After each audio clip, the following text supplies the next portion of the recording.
Ini adalah part 2 dari episode pertama ditemenin AI yang ngebahas soal pertemanan. Kalau teman-teman penasaran perspektif ChatGPT soal apa itu teman, soal tingkatan di pertemanan, soal mantan sahabat, monggo dicek di part pertama. Sekarang kita bahas soal pertemanan dari sudut pandang ChatGPT, terutama pertemanan cewek dan cowok. Oke. Tapi apakah seorang teman atau seorang sahabat itu bisa tumbuh rasa cinta yang romantis ya, bukan cinta akan peduli aja.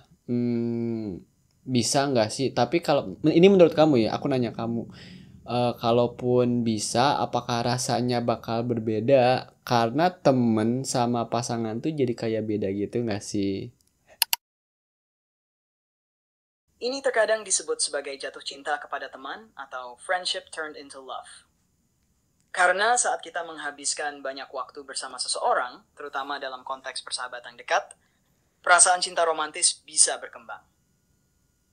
Ini wajar karena kita sudah punya ikatan emosional yang kuat dan saling mengenal satu sama lain dengan baik. Karena ada dinamika dan perasaan yang berbeda dengan ketika kita berpacaran. Dalam hubungan teman, mungkin sudah ada dasar kepercayaan, pengertian, dan kedekatan yang sudah terbentuk. Tapi saat hubungan berubah menjadi romantis, bisa jadi ada ekspektasi dan intensitas emosi yang lebih besar. Meskipun dasar persahabatan bisa menjadi pondasi yang baik untuk hubungan romantis, tapi dinamikanya bisa berbeda karena masuknya unsur cinta yang romantik.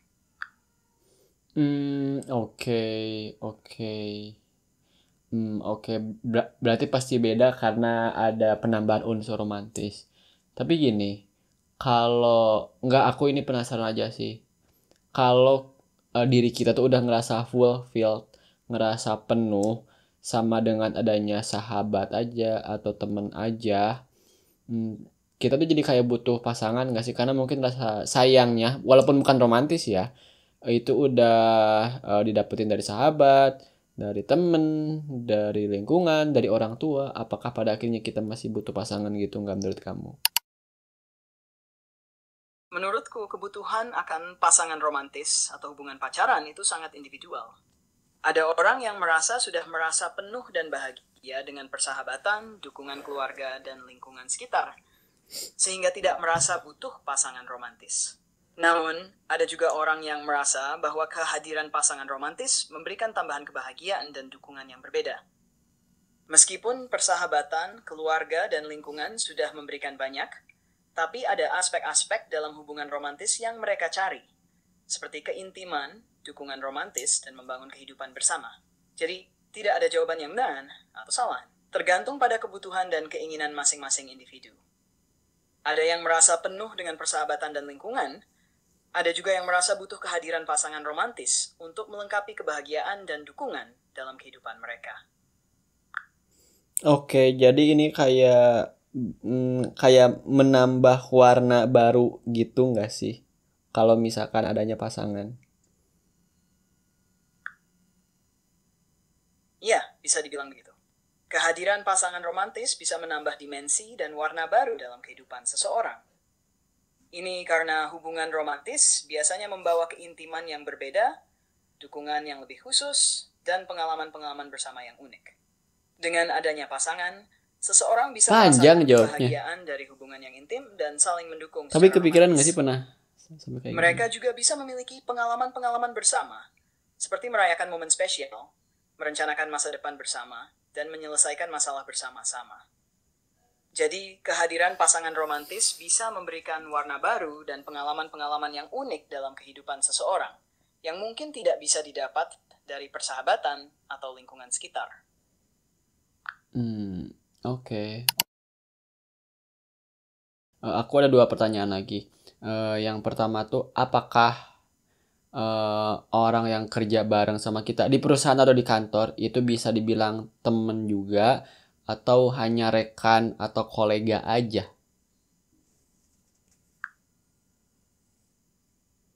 Orang yang kerja bareng sama kita di perusahaan atau kantor bisa dibilang teman juga. tapi biasanya lebih tepat disebut sebagai rekan kerja atau kolega.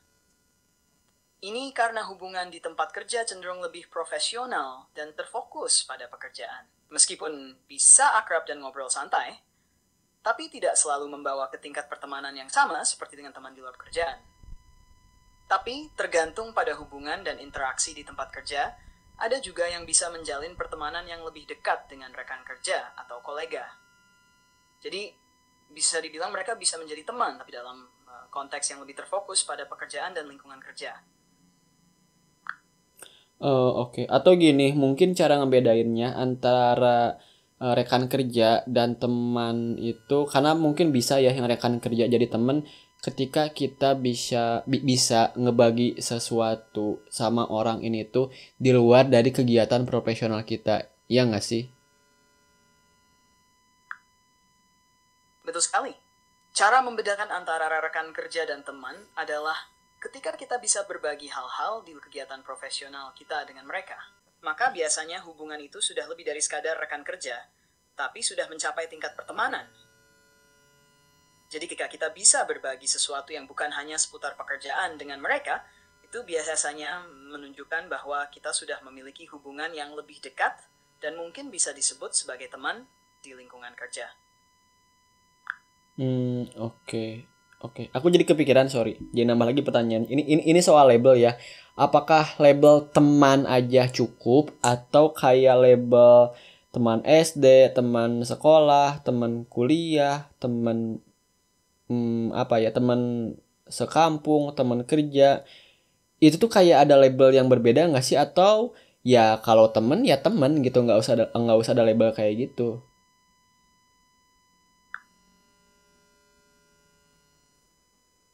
Bingung. Loh, Sorry, I'm having issues right now. Our systems are experiencing heavy load. Please try again later. Pandanganku, label-label seperti teman SD, teman kuliah, teman sekolah, teman satu kampung, atau teman kerja itu sebenarnya dimention lebih semua. untuk membedakan konteks atau asal pertemanan. Oke. Misalnya teman SD adalah orang-orang yang kita kenal dari masa sekolah dasar, teman kuliah dari masa kuliah, teman kerja dari lingkungan kerja, Good dan point. sebagainya.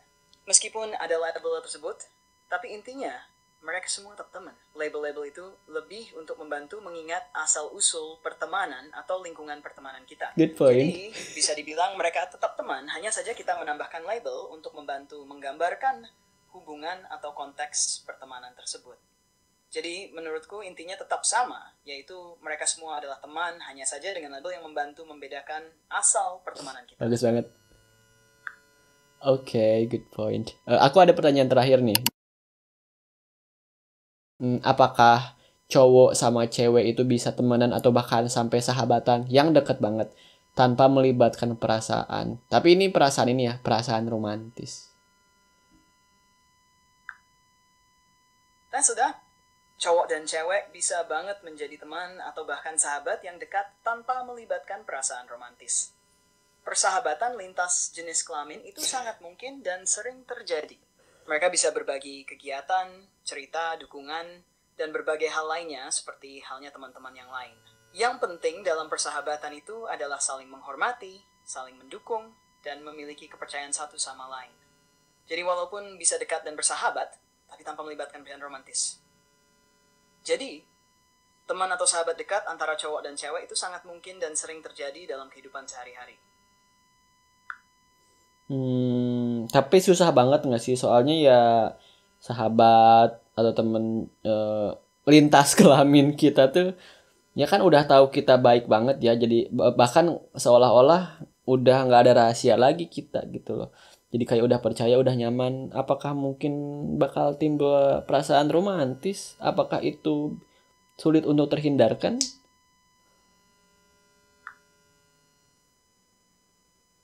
Memang, dalam persahabatan lintas kelamin yang dekat, seringkali kita sangat nyaman dan saling mengenal dengan baik. Seringkali kita merasa seperti sudah tidak ada rahasia lagi dan saling percaya. Walaupun begitu, bisa timbul perasaan romantis dari salah satu pihak, terutama jika ada kemiripan dan keintiman yang kuat. Namun, apakah itu sulit untuk dihindari? Tergantung pada kedewasaan dan komitmen dari masing-masing orang dalam menjaga batas-batas persahabatan. Yang penting adalah komunikasi yang jujur dan saling menghormati. Jika ada perasaan romantis yang timbul, penting untuk berbicara terbuka dan mengkomunikasikannya dengan baik. Nah, Bisa jadi pertanyaan baru. persahabatan tersebut tetap bisa bertahan meskipun ada perasaan romantis yang muncul. Asalkan kedua belah pihak saling menghormati perasaan masing-masing dan tetap menjaga hubungan yang baik. Jadi walaupun mungkin sulit untuk dihindari, tapi dengan komunikasi yang jujur dan saling menghormati, persahabatan lintas kelamin yang dekat bisa tetap bertahan meskipun ada perasaan romantis yang timbul. Oke. Nah, kalau gitu gini, gimana kalau misalkan, kedengeran nggak? Ya, Just checking in. Owl says sekarang Molson-Hen. Aneh. Oke. Jadi gini, tadi aku tuh mau nanya lagi, kalau misalkan iya dibicarain kalau pada akhirnya asalnya teman atau sahabat, terus tiba-tiba ada rasa romantis. Tapi ketika dikomunikasiin tuh malah ngejauh. Itu kayak persahabatan atau pertemanan yang dibangun lama hanya karena rasa cinta yang datang tuh jadi malah pisah. Itu jadi kayak disayangkan gak sih? Karena persahabatannya udah dibangun lama gitu. Ya, itu memang bisa jadi situasi yang sulit dan menyayangkan. Ketika ada perasaan romantis yang muncul di antara teman atau sahabat yang sudah lama, tapi setelah dikomunikasikan malah menyebabkan jarak, itu memang bisa membuat kita merasa sedih atau kecewa. Terkadang perasaan romantis muncul, tapi kedua belah pihak merasa lebih baik hubungan sebagai tersebut. Meskipun menyayangkan, tapi terkadang memang hubungan cinta romantis dan batan memang memiliki dinamika yang berbeda. Ada kalanya meskipun ada perasaan, tapi hubungan tersebut lebih baik sebagai teman. Karena mungkin kondisi atau keinginan yang tidak sesuai untuk menjadi pasangan romantis. Jadi, meskipun menyayangkan, tapi tetap bisa dipahami bahwa mungkin keputusan tersebut diambil demi menjaga kenyamanan dan hubungan yang baik sebagai teman. Yang penting, guys, tetap menjaga komunikasi yang baik dan menghormati keputusan masing-masing pihak. Semoga suatu saat nanti persahabatan tersebut bisa kembali seperti sedia kala. Meskipun mungkin butuh waktu untuk penyembuhan dan pemahaman. Oke, tapi kan ada orang yang bener-bener nge-cut off gitu kan.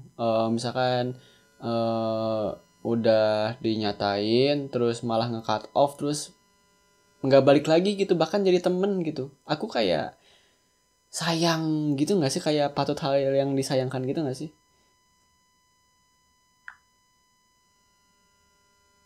Tentu hal bisa sangat disayangkan dan membuat kita merasa sedih atau kecewa.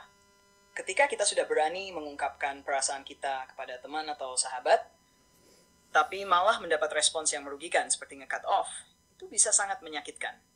Kita mungkin merasa seperti hubungan yang sudah dibangun lama menjadi berakhir begitu saja, tanpa ada kesempatan untuk memperbaikinya. Hal ini memang patut disayangkan karena ada rasa kehilangan dan kecewa yang cukup besar. Namun, yang penting adalah bagaimana kita bisa menerima dan mengatasi. Gimana kita bisa menerima? Okay. Terkadang orang memilih nge-cut off karena mereka merasa sulit atau tidak nyaman menjalin hubungan yang lebih dari sekadar teman setelah ada ungkapan perasaan romantis. Meskipun menyakitkan, kita perlu menerima keputusan mereka dan mencari cara untuk melanjutkan ke depan dengan menjaga kesehatan emosional kita sendiri. Semoga nanti kita bisa dengan mes friends lain yang lebih baik. Oke, mungkin maaf ya tadi saya banyak nanya. Cuman gini, ini obrolan udah sekitar 30 menitan. Mau direkap nggak obrolan kita? Kamu bantu rekap ya, dibuat poin-poinnya aja. Bisa nggak? Tuh, aku bantu ya dengan poin-poin singkat dari obrolan kita. 1. Pertemanan adalah hubungan di mana orang saling mendukung dan ada saat dibutuhkan. 2. Teman yang baik adalah orang yang selalu ada saat kita butuh, bahkan tanpa memberi feedback. 3. Orang yang selalu ada tapi tidak memberi feedback bisa ditahan, tapi mungkin belum yang sangat dekat. Teman yang sebetulnya seorang yang ada saat kita butuh, meskipun tidak friendly interaksi. Teman yang sebetulnya bisa jadi kurang dekat dari teman yang saat kita butuh this. Namun ada tingkatan dalam pertemanan dari teman Tingkatan. biasa sampai sahabat yang sangat dekat. Pertemanan nggak harus diputuskan tiba-tiba, bisa melalui komunikasi terlebih dahulu. Istilah mantan sahabat, mantan teman ada, tapi tidak sepopuler istilah mantan pacar. Label teman, Alyuton SD, teman kerja, Alsmation 25 Cowok dan cewek bisa menjadi teman atau asik tanpa melibatkan perasaan romantis. Timbulnya perasaan romantis di persahabatan bisa membuat hubungan lebih rumit. Mengungkapkan perasaan romantis bisa menyebabkan jarak dalam hubungan. Pengalaman perasaan romantis yang berakhir dengan cut off bisa sangat Sorry ya. disayangkan. Ouds pemerantu mensperatil sounds. Okay. Well, I think that's all. We have like, I don't know, like closing statement to the audience who watching the video right now. Of course.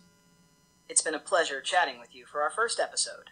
To everyone watching, thank you for joining our discussion on friendship. Remember, friendships can be complex and varied, but what matters most is mutual respect, communication, and support.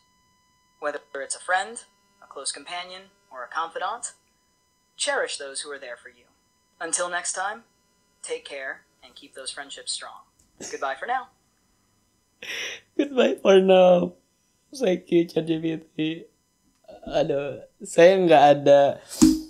Ini mungkin bakal jadi episode yang panjang banget. Ini aja udah 33 menit. Cuman ya namanya awalan pasti kayak gitu kan. Saya masih perlu banyak banget belajar gimana cara ngebuat episode ini yang mungkin yang lebih pendek tapi lebih terstruktur. Cuman ya itu, I'm still amazed about ChatGPT's capability. Ya, nggak ada kata-kata lagi. Tadi udah dibantu direkap. Closing statementnya out of nowhere. Ya, nanti sampai ketemu di episode berikutnya aja ya. Oke, thank you.